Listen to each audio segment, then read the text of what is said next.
Hey everyone, it's Mike with It's Pittsfield Tonight. I am here with Patrick Kavey. Patrick is our Pittsfield Ward 5 City Councilor. Patrick, thank you very much for taking the time to do this afternoon. Thanks for having me.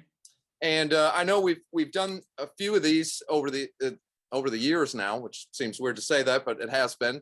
And but for those, yes, for those who don't know you, I guess if you just want to introduce yourself and and what your role is as the Ward 5 City Councilor. Okay. So as you've said, my name is Patrick Kavey, and I am your Ward 5 City Councilor. And I mean, first, I just wanted to start by saying that the last 2 years have flown by. So my first term in office has went by in a blink of an eye, and it's been such an honor serving the residents of this ward and of this city. And I'm just so grateful for each and every single one of you. Although the world has pretty much been turned completely upside down during my first term, it's still been a completely incredible experience, which really wouldn't have been possible without, again, the continued outpouring of support from everyone in this ward and in this city. I still wake up every day humbled that the residents of this ward have entrusted me with this much responsibility, mainly led by the compassion for our ward in this community and kind of the common goal of bettering this city. So again, thank you all so much for that. I look forward to continuing to lead for the remainder of the mitigation and the economic recovery stages of COVID-19 and into the days when COVID is in the past. So a little about me. I was born and raised in Pittsfield. I was educated through the public school system, where I was a graduate of Taconic High School's Academy of Business Management. I went on to graduate from Westfield State University, where I received a Bachelor's of Science in Business Management. While attending Westfield, I was promoted to the store manager position at the Ben & Jerry's on South Street, which is why so many of you probably have met me in the past or know me. And during that time, I was awarded the Manager of the Year award, which was an international award given to those who have shown outstanding store management skills from Ben, Jerry, and our CEO at the time. Currently, I am an engagement and operations manager with the Trustees of Reservations, and I'm also in the process of signing with Berkshire Hathaway to sell real estate. So you're probably thinking, wait, why politics? So shortly after school, I moved to Denver, Colorado, and after, I guess, figuratively and literally climbing mountains out west, I decided to come back east to continue my education. And after coming back to this area, I applied to multiple professional jobs and noticed that the compensation was a bit lower than what I was expecting, especially for an area of this size in the Northeast. And our cost of living continues to rise. So I thought to myself, do I want to move to New York? Do I want to move to Boston? Should I move to a larger metropolitan area where there's more opportunity? Or should I stay here and try and fix the problem? And I, as you're all well aware of now, have chosen to stay and try and fix the problem. So I have a lot of big ideas for the future of Pittsfield, for the state and for the future of our country. And I think that politics is the best way to bring these goals to fruition. Okay. Well, that being said, this time around for you, it's a little bit different because you are running uncontested.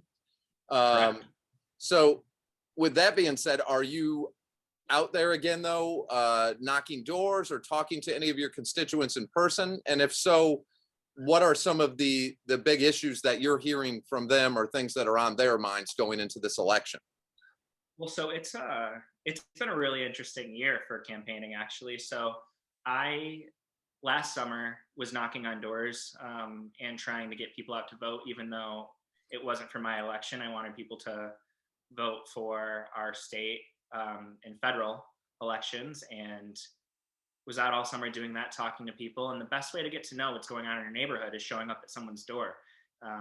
People will obviously call you if they have a complaint, but a lot of different things slip your mind when people are so busy, and they're not going to always reach out and tell me that the lamppost in front of their house is out. But if I show up at their front door, they're going to tell me immediately, because they're trying to think, what can I tell him? What can I get him to fix while he's right here on my doorstep? This time around, we're still running a campaign. We have actually a little over 80, so we have 82 lawn signs up right now. During our first campaign, when I had 2 opponents, we had 235, so this is a big difference, but the amount of people who have reached out to us requesting these signs and are just to show their support is incredible. And a lot of the additional signs that have went up in the past couple of weeks have been because we've been in the neighborhoods talking to different people.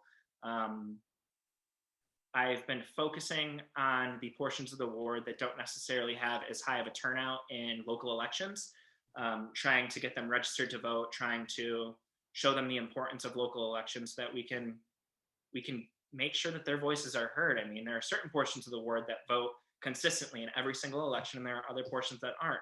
And I might be a little biased, but in my opinion, I think local politics are the most important. They're what really has a positive or a negative effect on your daily life. So hopefully with this kind of get out the vote campaign that we're doing in this last push, although I'm running uncontested, and although a lot of people have said, well, I already like you, you're in, I don't need to go and vote. You do need to vote because we still have at-large races and we have school committee races, and it's really important.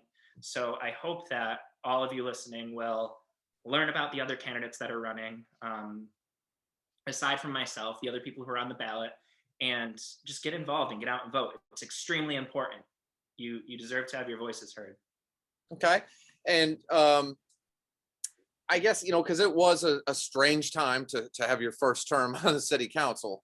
So, but are there any particular issues or things at the forefront that you feel were big accomplishments for you, or things that you're really proud of being able to get done? Oh, yeah. So we had spoken briefly about the Barker Road Bridge the last time that I was on. So that is in the design phase. We have the funding for it. It's being redone. Awesome. Along with that, Barker Road will be redone. All of the issues in that area along Barker, closer to the airport, have a lot to do with stormwater, drainage issues. There's lots of flooding there. And as we saw with this past summer with these crazy amounts of rainfall, our infrastructure is not up to par. So although this was an abnormal year, with climate change, we're going to continue to see years like this. We're probably going to continue to see extreme weather and record-breaking rainfall. So now that we know that we have these issues, fixing them is something that I'm really proud of. Another thing that I think is kind of my biggest achievement has to do with our vocational high school. So I had originally ran on creating a bridge between Taconic High School and our advanced manufacturers in the area, so that if a student was not going to college, they would get the proper workforce development and the proper technical training to go directly into these entry-level jobs that will hopefully pay them a livable wage. This past week, I actually was at Taconic. We had a meeting with multiple business leaders who are partnering with Taconic doing co-op programs. Health Tech, for example, is working with Berkshire Health Systems so that they have a direct bridge to jobs after school. The auto shop is working with Haddad. And we actually have 2 new shops that I'm extremely proud of that we've created in the past. I guess over the summer, we created the first one. So it's an information support services and networking shop. So what does that mean? Taconic launched it this fall, and the idea of it is to introduce students to computer networking, IT, and support. So like the Wayfair call center, for example.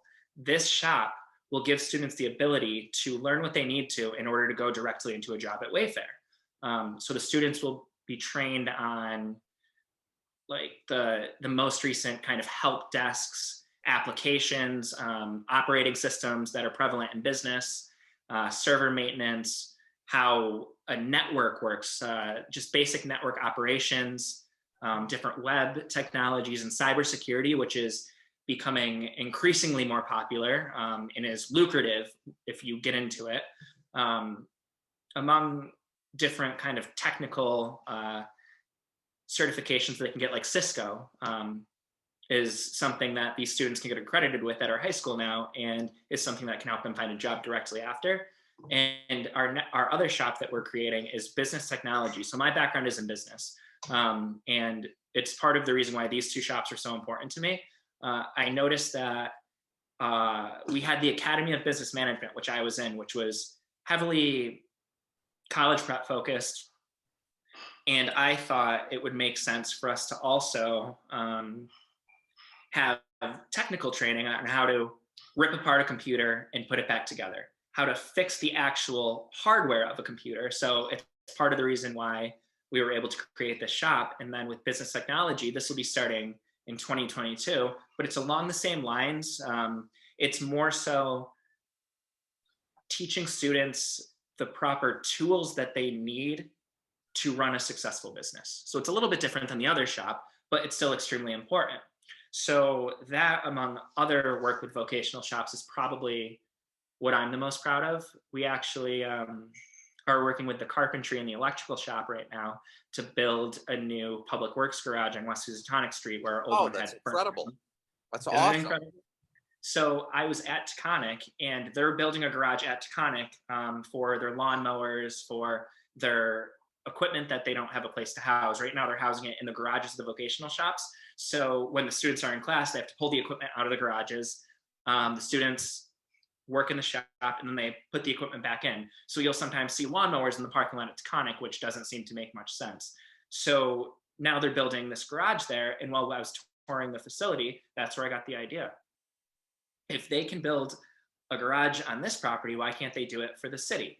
So we're working right now to get that done. And then once that's done, we're working with Downtown Pittsfield Inc. and local artists to get a mural on the side of it so that the side of the building is not just a garage, it's visually appealing, and it's going to be centered along Clap Park baseball and Pittsfield's history with baseball. So those are... That's amazing. I mean, very proud of. I've done a lot of interviews this year, and I've got to tell you, that's amazing. I mean, that's amazing. What an accomplishment. It's when you work on something for so long and then it finally starts to happen, the excitement about it rather, I can't stop smiling. So I'm really proud. I'm gonna refer somebody to you. I hope you consider them when you're talking about the murals and everything. There's a really cool program that this one of our residents put together, and I want to pass them their way. And I hope you can talk to them, discuss, and maybe there's a spot for them to be part of this. I mean, even if the resident can't be a part of this, there's always so many other projects we have going on across the city where I'm sure that we can find space for them. So please forward on my contact information, let them know that I'm more than willing to speak with them, and we'll go from there. Awesome. Thank you on that. So I guess in closing then, you know, you're running uncontested, and but I'm blown away by your response to all that.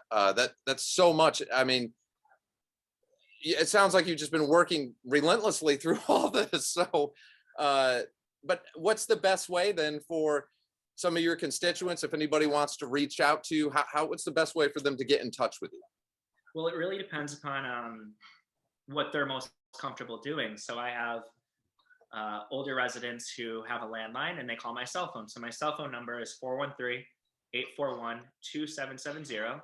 I have other constituents who are younger and they're on Twitter or they're on Instagram. And my name on social media is Patrick Kavey. They DM me there and let me know what they're thinking. I also have a Facebook page that's a political page. So Patrick Kavey, Ward 5 City Councilor in Pittsfield. And email me, pkavey@cityofpittsfield.org. It's really their preference. People text me, people call me, people DM me. I see it all goes to my phone. Whatever's the easiest for you is easy for me. Okay. Well, I've got to say from my own personal experience, you're always very, very responsive, very quick. I've never had a problem getting in touch with you. You've always gotten back almost immediately. So I can't say enough good things about you. And I'm also a Ward 5 guy. So, you know, I'm a little biased. Bryant Street. Yes. Yep. So, and feel free to put a sign out. Yeah, awesome. I'll later. Yes, you had one there last time, so feel free to do it again. Well, thank you so much again, Patrick. I hope to get you back on one more time before Election Day. I think you've got a lot of valuable information there. And yeah, I'd love to have you back before voting.